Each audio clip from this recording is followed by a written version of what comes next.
Viral, detik-detik mobil dinas lindas jalan baru dicor di Musirawas. Tengah beredar sebuah video yang memperlihatkan mobil berplat merah tengah melintas di atas jalan yang baru dicor. Jalan yang semula tampak rapi pun seketika menjadi rusak. Terlihat jendela mobil tersebut tampak terbuka, namun orang yang berada di dalam mobil tersebut tampak tak berkata apapun.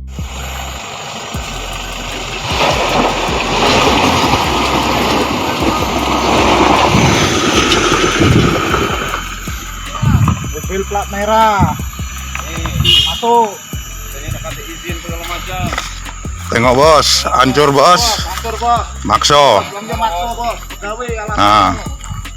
atas nama pegawai ini bang. Yalah, mana melewat-lewat lah kau. Ajolah. Ini buat barang bukti bayar. Melansir akun Facebook Mercure ID, dikatakan bahwa peristiwa itu terjadi di Kecamatan Puwodadi, Kabupaten Musirawas, Sumatera Selatan. Belum diketahui siapa sosok yang mengendarai mobil tersebut.